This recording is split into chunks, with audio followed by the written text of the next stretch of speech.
Mr. Ang, did you say that the gross bets is about 1 billion to 2 billion? Is this per day, sir? Per day, Your Honor. Per day? Per day. Okay, 1 to 2 billion. Masyado pong, approximately, can we say 1.5 billion on the average per day? Gross bets, tama po ba yun? Pwede, depende rin kasi sa ano yun, sa araw-araw kasi malakas lang po pag Friday, Saturday. For kung 30 days po, hindi ko na po ma-compute. Oh, but you're saying 1 to 2 billion per day. Let's say 1.5 na, 1.6 And average. this is only for Lucky 8 or for the 7 or for the 8 licensees, Mr. Ang? Pues, sa amin lang po yan. Per month, it's anywhere from 30 billion to 60 billion. Ganun po ba? Or less 60 billion po. How much? A month.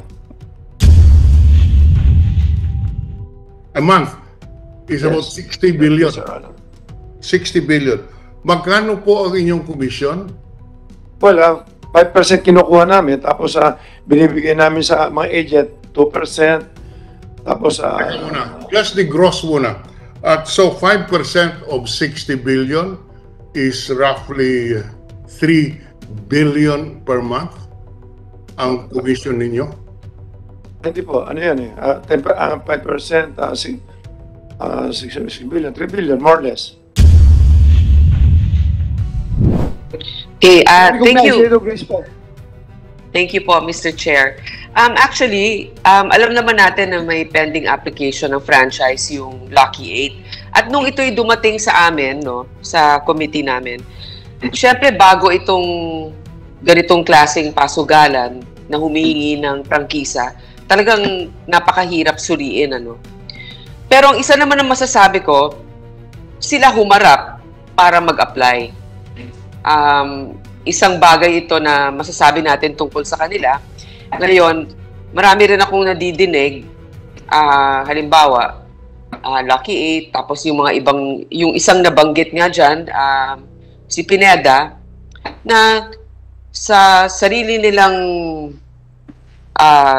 kilos, may mga nagsasabi na nakakatulong sila. Ngayon, ang importante ngayon na talakayan natin, ito, siguro tatanungin ko si Mr. Atong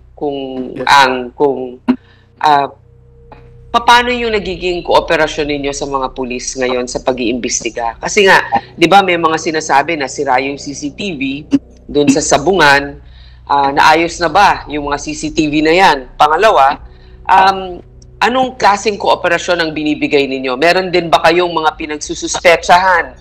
Kung hindi talaga kayo ay responsable dyan, ano ang nakikita ninyong anggulo ngayon dito sa mga nawawala na ito? Kasi yun ang talagang punot dulo nito. Mahirap natin talakayin ang isang prangkisa na may mga kasong ganitong nakabinbin. Yes, Your Honor. Yun po. Yeah, you can respond, please. Okay. Your Honor, about CCTV, okay.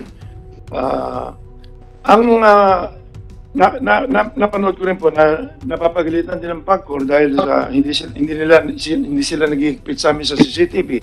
Ang CCTV po sa PAGCOR, ang nilalagyan nila ng CCTV inside casino lang. Hindi po kasi nila teritoryo ang mismong arena eh. Wala talaga kasi sa amin studio lang po eh. Ngayon, yung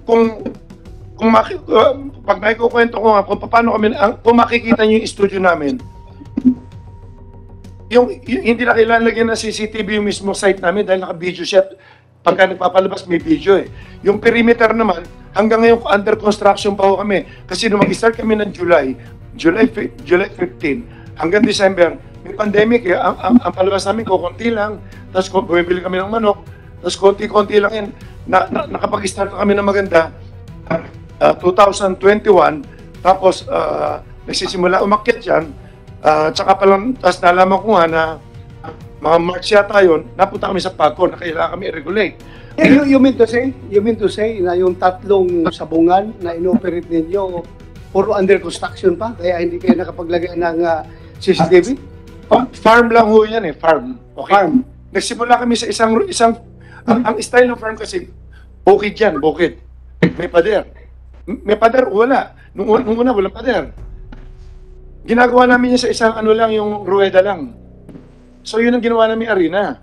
So, tapos yung mga manok, yung mga cockhouse, kanya-kanyang cockhouse yan, may mga air condition.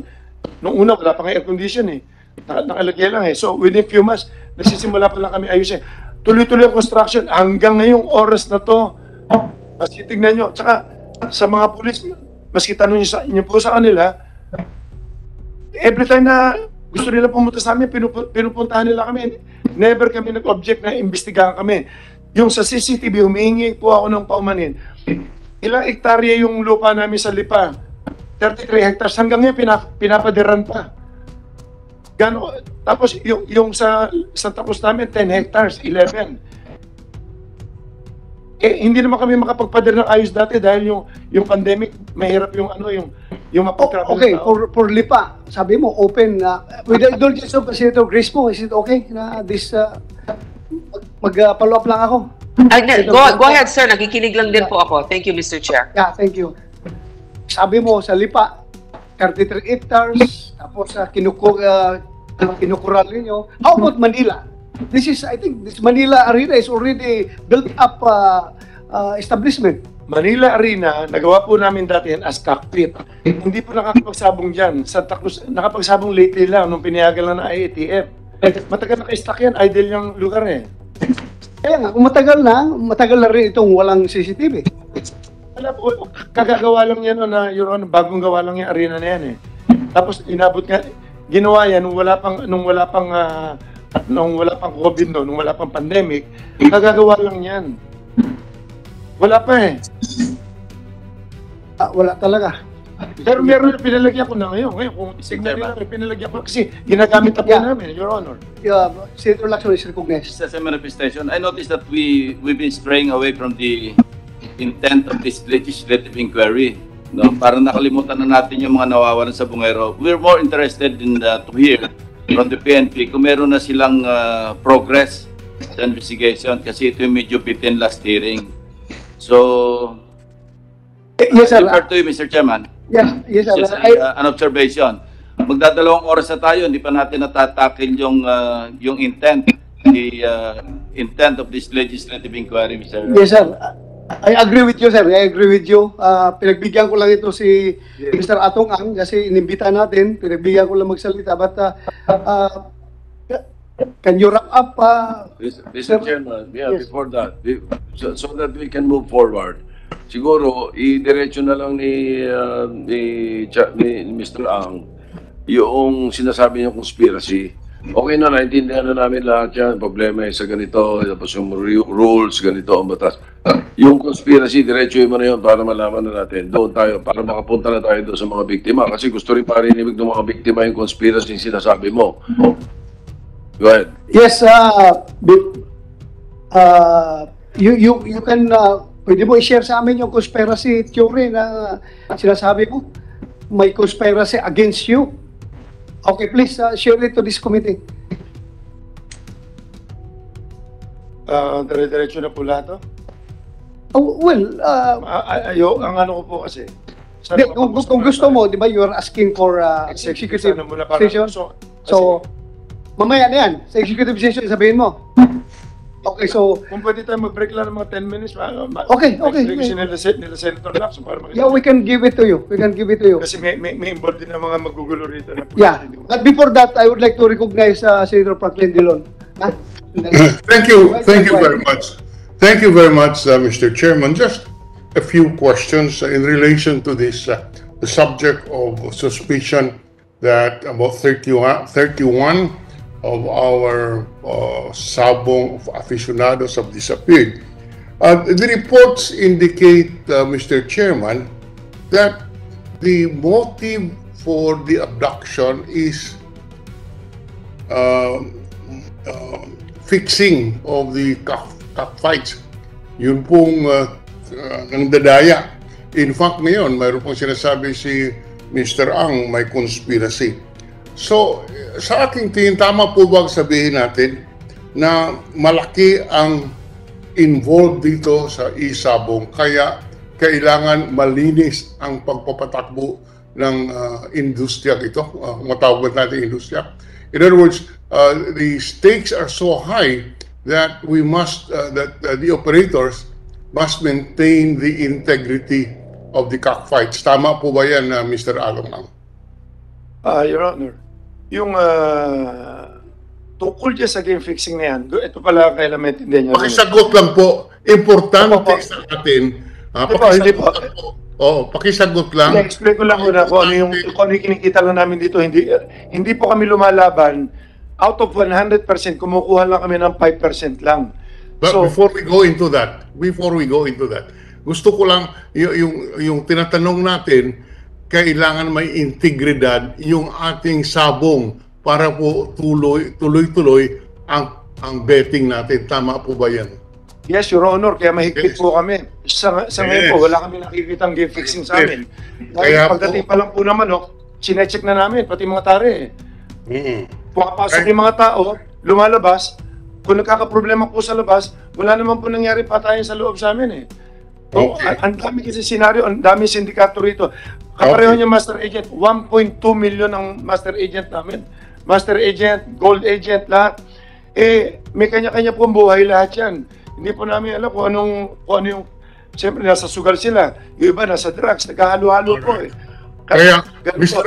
Yung integrity, totoo po yung sabi nyo, kailangan namin. Please. Please, Please, share from Senator Dillon. Go ahead. Can you give the committee an idea kung magkano po ang betting sa isang sultada? Just to have an idea of what we are talking about here. How much is the range of the bet per sultada? Magkano po? Well, hindi po pare-pareho dahil simula umaga mas mahina yan. Nagpipik yan sa hapon, sa gabi, tapos... Okay. On the average lang po, on the minimum and maximum, Mr. Al. Well, every day, mga 1 to 2 billion every day. 1 billion to 2 billion a day. 1 billion to 2 billion a day. Kumukuha lang kami ng 5% dyan. 2% binibigay namin sa Master Agent. 1% para... Po, isa-isahin natin dahil ako po hindi sanay dito. Although lumaki po ako sa aming bayan sa Iloilo, marami pong sabong, but I have never been familiar with it. So you're saying, bawat araw, 1 billion hanggang 2 billion ang betting. Tama po ba yan? Yes, Your Honor. Sa bawat isa.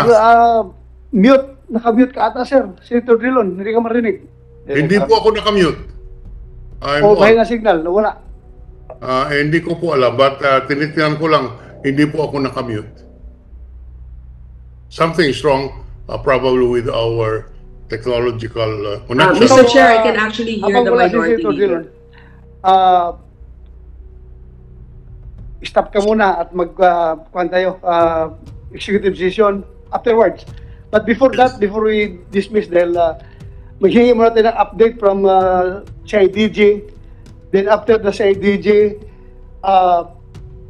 pakinggan natin itong nakasalang na yung case number 4. Mr. Chair, mag-break tayo, mag-executive session tayo sa loob ng lounge habang papakainin na rin natin itong mga naiwan dito sa... Pwede po ba, Mr. Chair, tapusin ko lang ang aking... can I just...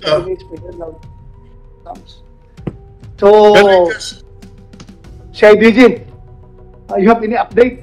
You have the floor. Yes. Yes, Mr. Chair. Yes, sir. To the Honorable Chairman of this committee, Senator Ronald De La Rosa, sir, and to the other Honorable Senators. Sandali lang, kabilis ng turnover ninyo. Yes, sir. Yeah. First hearing, the director of CIDG is General Pero. Now, yes, ikaw na naman. Yes, sir. So, retired na si Pero. Yes, sir. So, masaya si Pero kayo, nakalusot siya sa problema na ito. Yes, sir. Ikaw ngayon ang tatanggap sa kanyang problema. Yes, Go ahead. I'm happy to receive that challenge, sir. Thank you. That's what I need from you. Yes, sir. You should be very brave enough to handle all these problems. Yes, sir, Continue. because I've been with the CIDG for a long time, sir. I am Police Brigadier General Eliseo Cruz, the newly designated Acting Director of the Criminal Investigation and Detection Group. I just assumed my position, sir, last March 2 this year. And I'm going to present to you the updates of the investigation that the CIDG has conducted for the 31 missing persons. 31, Missing persons, sir. pero last count natin, 34, di ba? Yes, sir, but we are only handling 6 cases wherein 31 persons. Oo, pero huwag niyo pabayaan yung, Yes, sir. yung 2 cases na involving 3 biktima. Yes, sir. We are Because isa mong related rin yun, di ba? Yes, sir. We are also coordinating with the other PROs which are handling. I suggest, hawakan mo na dahil sabi man ng Chief PNP. Yes, sir. Hawakan mo lahat yan. We'll do that. Yeah, hawakan mo lahat yan. Continue. Yes, sir. There are 6 cases being handled by the CIDG involving 31 missing persons coming from the provinces of Bulacan, Rizal, Quezon, Laguna, and Manila. And these cases happened in the premises of Cockpit Arenas. And 1 in Manila, 4 in Laguna, and 1 in Batangas.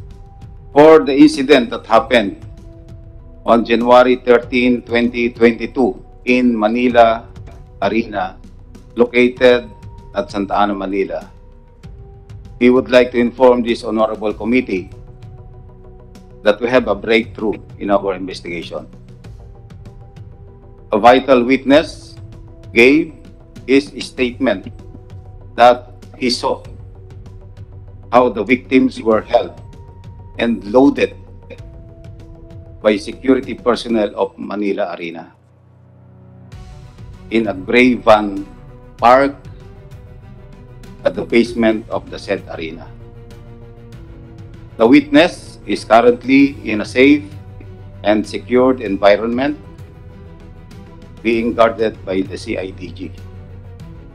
There are 14 persons involved in this case that the witness implicated, and he positively identified 6 suspects and 8 are still unidentified.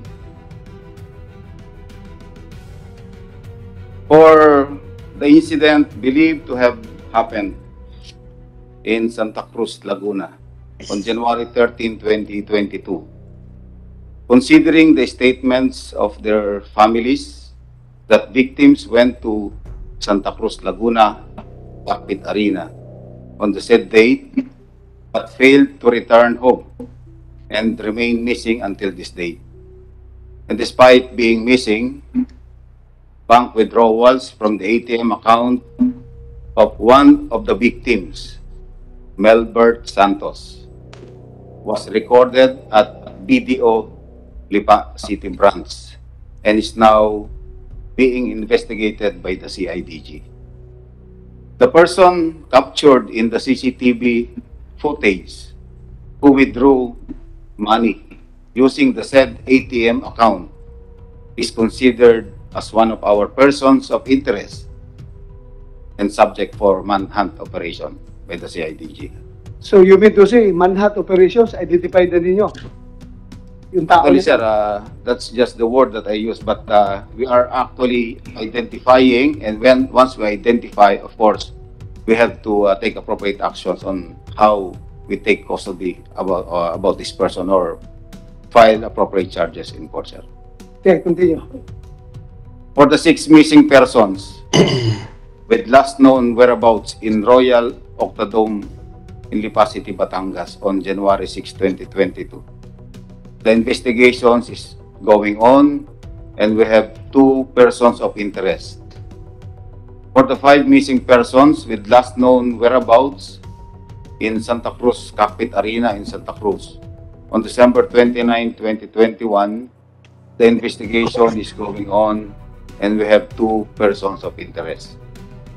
For the 6 missing persons with last known whereabouts in Santa Cruz Arena in Santa Cruz, Laguna on May 11, 2021, the investigation is going on and we have one person of interest.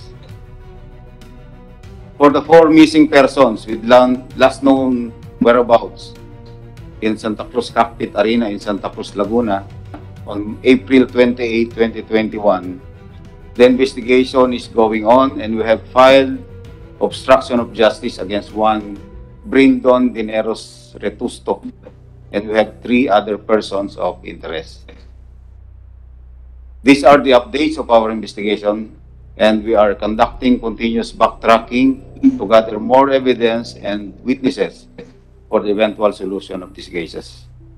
And we assure, sir, the Honorable Committee, and of course the Filipino people, that the PNP will pursue this investigation to its fullest, leaving no stone unturned until we ferry out the truth and serve justice.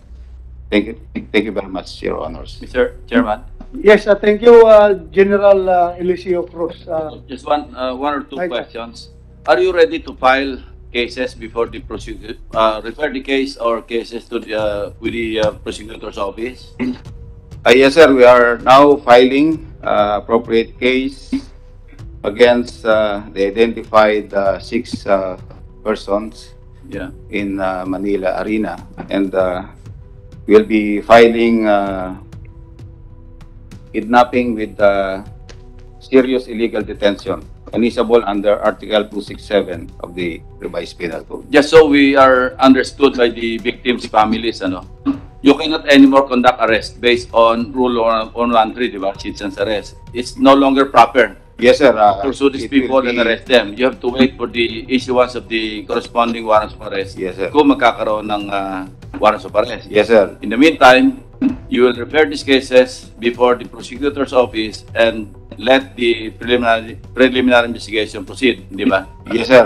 That will be filed regularly before the Direct filing. City Prosecutor's Office of Manila, sir, and there will be preliminary investigation to be conducted, and subpoenas will be sent Yeah. to the identified 6 suspects. Yeah. And, Summons na lang ang tatanggapin nila from the prosecutor. yes, Para sir. maintindihan ng mga victims' families, baka isipin nila, walang ginagawa yung PNP. Because you're not authorized under the law, under the rules of court, to conduct arrest at this point in time. Yes, sir. Hindi na applicable, hindi ba? Yes, sir. Para maliwanag sa kanila. Yes, sir. So immediately, what you're telling us is you're filing cases against these people who are properly identified and positively identified, di ba? Yes, sir. Positively you're- identified by a witness And properly identified. and properly identified. Thank you. Yes, sir. Thank you, sir. Any more? Okay ka na? That's our update, sir, on the investigation, sir. Okay, thank you. Thank you very much. Sir, okay lang sa inyo. Balikan natin si Senator Drilon. Naputol kanina. Senator Drilon, sir, pasensya ka na, sir. We could not hear you. Kaya please continue, sir. Sorry. Thank you. I just want to place on record the magnitudes of the money we are talking about here, which could give rise to incidents such as this. Mr. Ang, did you say that the gross bets is about 1 billion to 2 billion? Is this per day, sir? Per day, Your Honor. Per day? Per day. Okay, 1 to 2 billion. Masyado pong, approximately, can we say 1.5 billion on the average per day? Gross bets, tama po ba yun? Pwede, depende rin no kasi sa ano yan, sa araw-araw kasi malakas lang po pag Friday, Saturday. Oh, what you're saying 1 to 2 billion per day? Let's say 1.5 na, 1.6. And this is only for Lucky 8 or for the 7 or for the 8 licensees, Mr. Ang? Pues, sa amin lang po yan. Sa inyo lang po. Ang kabuuan po kayo magkano? Just rough estimate of the gross bets of the e-sabong industry. Well, hindi ko kabisado sales nila, pero kung titignan mo yung sales nila, mga to, let's say, mga 500 million sila po, ganun. 500 700, million per day. more or less sila. Yes, all right. Yes, Now- sir, excuse me, Senator Drilon, sir. Yes, sir. If I may interject, no? kung gusto mo natin malaman yung kabuuan na pera dyan sa industry na yan, I think PAGCOR, meron silang accurate data mamaya. They can share it with us, sir. So please continue, sir. Tanungin natin yung PAGCOR later. Alam Yes, nila thank yung gaano, Thank you. what is the percentage of Lucky 8's contribution to the overall revenue derived from isabong industry. May data ang PAGCOR niyan. Hindi po. Naka-fix Thank you. po kasi sila eh. Naka-fix po sila na for every licensing. Nag-issue sila. Obligado kami ng 75 million na minimum guarantee of per Yes. Yeah, alam na. whichever is higher do sa 12,500 per Opo. fights. Kami more than So ang binabayad namin siguro more or less 135 million every sa amin. Sir, please continue, sir. Please continue. Thank you very much, sir. So if we're saying, Mr. Ang, kung sinasabi po natin, ang gross bets on the average would be at least minimum 1 billion to 2 billion per day. How many days do you operate in a month? 30 days, 31 days. 30 days. So, Araw-araw po, meron po kaming laro. so we are saying that kung 30 days po, hindi ko na po makompute. per day is anywhere from 100 Lagyan niyo 2 billion. 1 billion to 2 billion. po. Opo. Per month, it's anywhere from 30 billion to 60 billion. Ganun po ba? More than 60 billion po. How much? A month. A month is about 60 billion. Yes, Your Honor. 60 billion. Magkano po ang inyong commission? Well, 5% kinukuha namin, tapos binibigay namin sa mga agent, 2%, tapos Teka muna. Just the gross muna. So 5% of 60 billion is roughly 3 billion per month ang commission ninyo? hindi po, ano yan eh, 5%, 6 billion, 3 billion, more or less. Okay. I'm sorry. 5% of 60 billion is roughly 30 billion per month. Ganun po ba? 66 billion, 3 billion lang po yan. At 5%, that's roughly 30 billion. 30 billion per month. Ang 3 lang. 3 lang po, 3 lang. ha? 5% lang eh. 5% of 60 billion is 30 billion, right? 3. I'm 3 lang sorry. po, 3 lang po. 3 billion. Yan po ang kinikita ng franchisee dito. Hindi po kinikita. May ano po yun, binabalik po namin sa mga agent. 2 or 2.5, depende ho. Binibigyan namin sa kanila uli mga 2 or 2.5. So, kung sa 3 billion, kung alisin mo yung kalahati, binibigyan na kagad yun, 1.5 na lang matitira. Plus mga expenses pa, nalagay mo 1%, alisin mo 1% yun, more or less mga nasa mga 900, 800 matitira sa isang buwan. Anyway, yes. Doon ako kunin yun sa mga PAGCOR, sa mga ganyan. Doon na lang binabayad lahat. Kaya po, kung 3 billion ang kinikita ng Lucky 8, baka po payat ang 640 million na sinasabi ng PAGCOR na kanilang income dito sa Isabong. Ulitin ko lang, 3 billion per month. Even assuming that you incur expenses on this, 640 million per month of revenue by PAGCOR is pittance, is very small compared to the gross income of Lucky 8. That's all that I am trying to point out. Mr. Chairman, just to pursue lang. Yes. Point Okay. of clarification, Mr. Chairman. Yes, Yung sir. 5%. Yes, sir. Yeah, thank you, Senator Drilon. I-pursue ko lang yung point yung sa 5%. 5% Yes. for both entries or 5% for one entry? Pag pinagsama yung both entries, kaya nga without risk kami. Kung may tayong 1 million sa kabila, 1 million sa kabila, 2%, 2 million yun, minus 5% yun. So 5% sa both entries na. Total. Yun na yung gross. Hindi ito yung 5 sa one entry, another 5 for the other. Pareho, maski sa Pareho na yun. Thank you. So, kaya po, that's why I'm just asking yung gross per day. And from the testimony, it would appear that the gross income per representation and in the absence of any proof to the contrary, we accept that as the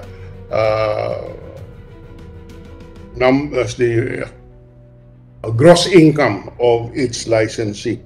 Yan lang po muna. We would love to hear from the PAGCOR on the exact amounts.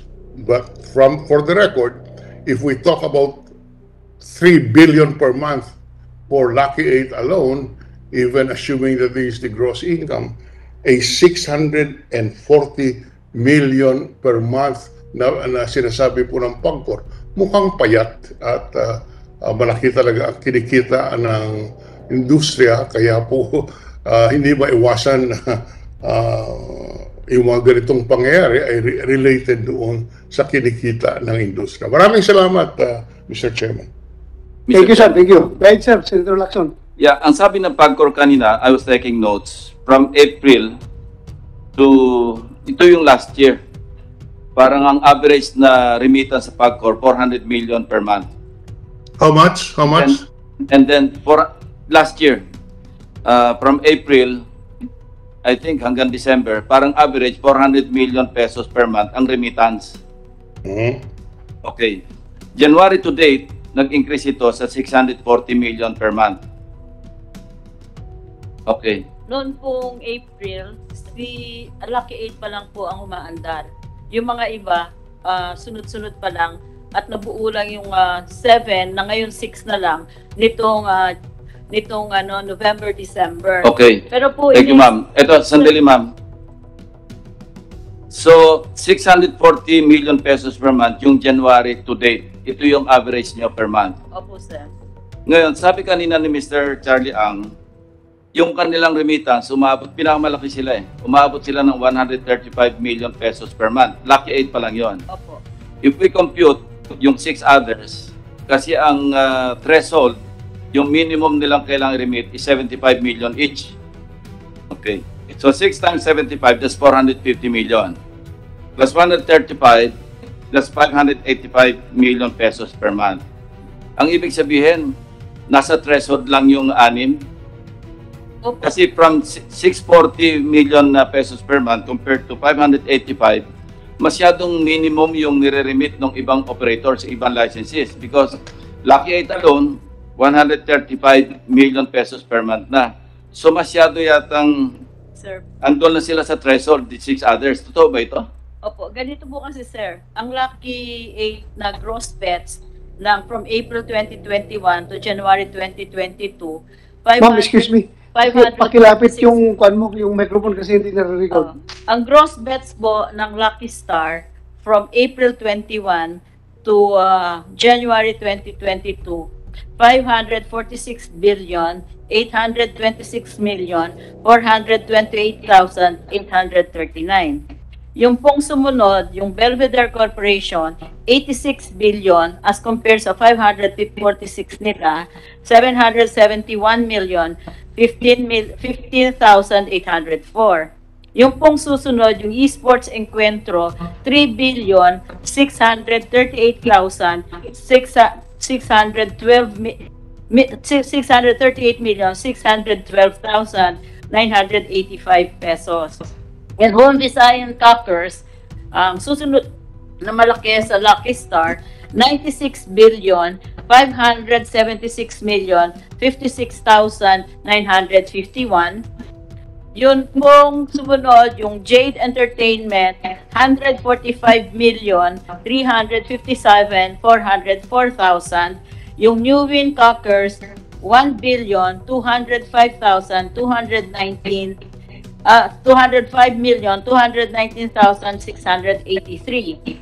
Yun hong Philippine Cocking International, 6,856,263,554. Ito pong Golden Buzzer na nasuspende na ngayon kasi hindi nila ma-meet yung 75,746,350,941. Katulad po nung sinasabi ni Mr. Ang kanina, yun po kanilang gross na 3 billion. Sinasabi po niya na may percentages silang binibigay sa iba-iba pang government offices, pera lang po sa PAGCOR. Sa PAGCOR po, dahil nga bago ito, initially, pinag po namin 12,500 per fight ang aming charge or 75 million per month minimum guarantee fee, whichever is higher. So, yun po ang pwede po namin isubmit ito. Talaga pong pinakamalaki, almost 90% po ang Lucky 8. Sige, Thank you, ilang Mr. percent? Chairman. Ilang percent? Kukompute ko lang, sir, para sigurado. Oh, sige, sige. So, Ma'am, wala kayong planong taasan yung threshold? Meron po, sir. Ang binabalak po namin ay taasan siguro po yung per fight. Kasi kung tataasan pa po namin yung threshold na 75 million minimum guarantee, magiging monopoly po dahil yung mga nakauna malalaki na talaga at kaya po yun. Yung mga iba na maliliit pa na nag-struggle and they're trying to enter the business, hindi po nila makayanan kaya automatically hindi po sila makakasali. Yun po ang aming teorya. Ayaw po namin ng may monopolya o may binopoly or something. thank you, ma'am. Thank you Senator po. Tolentino, you have the floor. Yes, just last question addressed to our electronic money issuers, EMIs. Nandito ang Paymaya, nandito ang GCash. Napapag-usapan na natin konti itong detalye. Magkano po ang kinikita per day, per month ng GCash dito sa Isabong? Ganun din ang tanong ko sa Paymaya. Thank you, Mr. Chairman. Good morning, Mr. President. You are Paymaya or GCash? I am from GCash, Your Honor. Thank you. Please introduce yourself. I am Attorney Gilbert A.S. Cotto from GCash, Your Honor. Go ahead.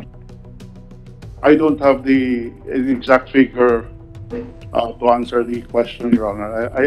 Excuse me, attorney. May request dito nga kung pwede garbol ang dating. May harang naman tayo. Tanggalin mo muna yung habang nagsasalita. I apologize, Your Honor. Thank you. I don't have the exact figure, Your Honor, to answer the question of the Honorable Senator Francis Tolentino. But I am willing to submit to the Senate committee the documents that would answer the question, Your Honor. Thank you. Mr. Chairman, after the break, we can ask the representative from GCash to provide us the figures. He can call. He can ask his superiors how much is Yes, we can do that. the income. The same is true with Paymaya. If Paymaya is willing to divulge the figures right now. Yes, Your Honor. I also cannot give you the specific data, no? But I understand that Paymaya only onboarded or accredited this Isabong licensee as of February this year. But after the break, Your Honor, I will consult and maybe they can provide the data needed by this committee. So, also GCash, can you provide after the break? Kaya mo? Kasi kaya mo daw ng Paymaya, yung Your GCash. Honor, can I ask for at least 1 day, Your Honor? I don't think I can. Mabuti pa si Mr. Ang na-provide. Ikaw, nahirapan ka mag-provide. Yes, So, sir, Mr. Chairman, siguro isama na rin natin yung income generated from international bettors sa GCash and Paymaya. Yes, we can do that. When you say, Senator Tolentino, na income generated from Share the percentage generated by Paymaya and GCash coming from international bettors, offshore bettors. Sir, Senator Tolentino, what we are regulating in PAGCOR and the figures I gave to you are based only on local bets. No, not one of the operators is licensed to accept offshore betting.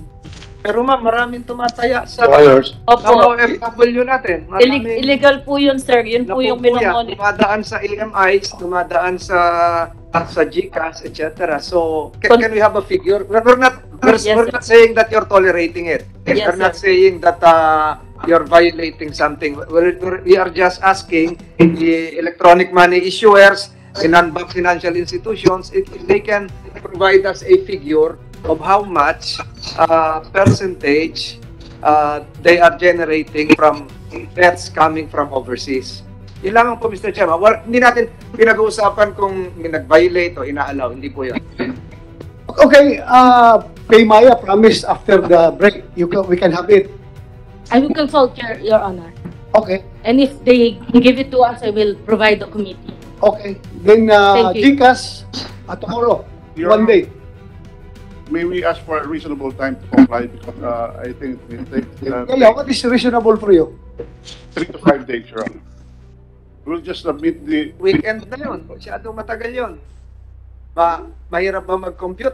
Mahirap naman, everything is computer generated, di ba? We will ask our office, Your Honor.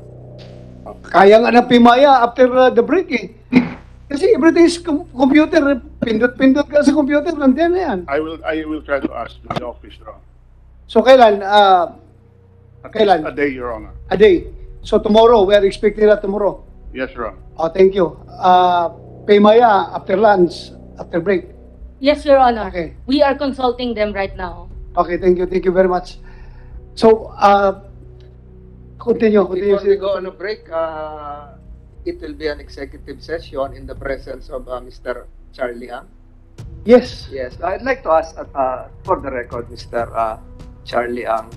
Yesterday, you went on YouTube.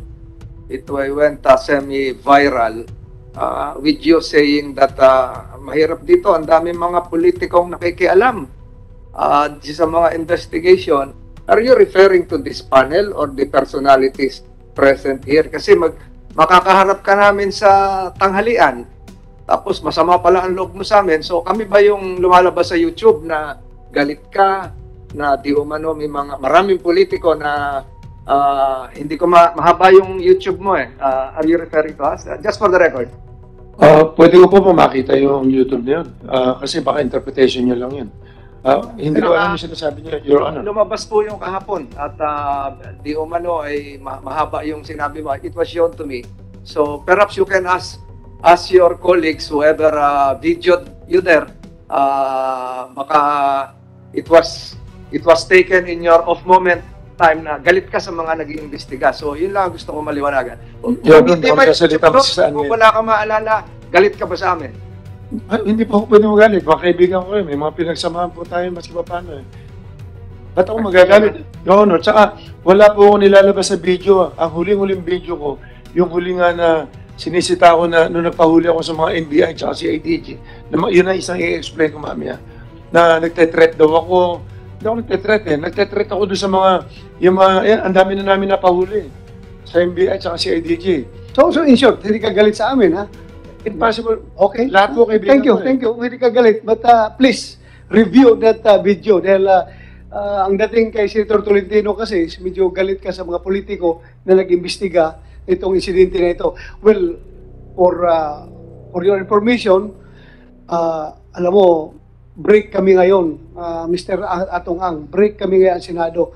Pero gumawa kami ng inisyatibo na mapagbigyan talaga yung kahilingan ng mga pamilya ng 34 na nawawalang tao na maghihikan na kami ng hearing. Kaya sana huwag mong personalin yung aming pagkakandak ng hearing. Trabaho lang po ito. Walang personalan. Kaya sana hindi ka magalit sa amin, ha? Your Honor, gusto ko nga para maklear na mga amin. Okay. Gusto ko. Tsaka, never ako magalit sa politiko kasi lumaki na ako na puro politiko rin kasama ko eh. Actually, may mga pinagsamahan nga tayo lahat, maski pa paano. Ba't ako magagalit? Wala naman kayo masasabi sa pagkatao ko. Okay. Ba? Thank you. Mr. Chairman. Go ahead, Senator Pimentel. Yung sasabihin ba ni Mr. Ang sa executive session, hindi mo kaya sabihin dito sa open session? Andiyan, parang naririnig tayo ng regional director ng NBI. Baka may informasyon siya makuha ron. Ayan namang si director ng CIDG. Hindi ba pwedeng sabihin mo na lang yun sa open session? Kung pwede ko po sabihin, basta pinayagan niyo ako sabihin ko sa open, okay lang. Suggestion ko lang kung pwede ko sabihin mo na sa inyo, saka yung sabihin sa akin kasi baka naman mali. At isingila ako ng advice. Hindi, ganito eh. Ang sasabihin mo are some facts na alam mo, some opinion. Basta wag ka lang manira ng tao na openly libelous na ano, so anong masama, di ba? Hindi ka naman sasadya na sisiraan mo yung tao na walang ka-basis-basis. So, kasi I'm sure marami interesado kung anong sasabihin mo, di sabay-sabay nang marinig ng lahat. Ewan ko, I'm sure na si chairman namin is accommodating your request. And then nag-request ka kasi may agam-agam ka na baka hindi mo pwedeng sabihin in open session. Pero kung kaya mong sabihin in open session, I suggest wag na tayo mag-executive session, open session na. Oh. Gugulo talaga, mas maganda. Okay, sige. So request mo yun. Gugulo talaga. The chair considers your point. Pakinggan ka namin in executive session. Anyway, yung tanong ko, wala namang right or wrong answer, opinion, yung position. Okay. No? Sige. One last, mag-break na pa kami sa chairman. Tanungin ko lang si Police Major General Cruz na CIDG. Yeah, go ahead. Go ahead. So, no, I'd like to congratulate him kasi meron na mga tinatawag na breakthrough, sir, no? Maybe work ng predecessor mo pa to, pero you were part of this. 6 already identified, sabi mo 14 suspects dun sa Manila Arena.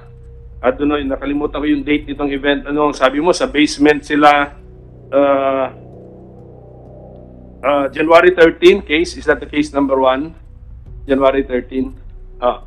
Pero kung mga security guards po to lahat, more or less yung 14? Yes, Your Honor. So, they are all part of the security, di ba? So, siguro alam natin na hindi pa to case closed dahil mukhang mga nautusan lang po yan. Hindi po, sure na hindi pa yan ang mastermind. Tama ba, Police Major General? We are, right now, sir, we are just basing our actions on the testimony of a witness and, and other evidence at hand. So, yeah, ako lang, ito lang pakiramdam ko. Medyo malayo-layo pa ito na matapos because imagine 14 security guards abducting 6 people dun sa case number 1.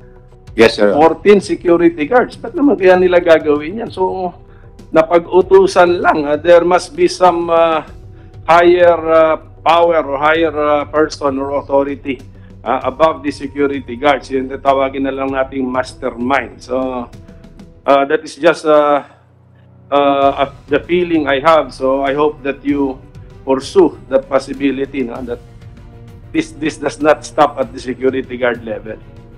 Yes, Your Honor. That's always the course of our investigation in CIDG. When we investigate crime, we make sure that everything is checked and kagaya nga po ng kasabihan, we will leave no stone unturned in the investigation. Thank you. Anyway, Senator Pimentel, the management of Manila Arena is also invited. Andito, di ba? Komisek, the manager of Manila Arena. For the record, sir, we have invited them. Okay, so andito sila. Check, sir. Okay, thank you. So from here, ma'am, siguro mas maganda mamaya na kayo na may pagbigyan after the break. Kain muna tayo. Okay lang sa inyo? Kain muna tayo. Kumsik, please bigyan ng pagkain yung mga resource persons natin. Habang nag-break tayo, kami, executive session sa loob with Mr. Ang. Yes, sir. We'll comply, sir. Okay, thank you.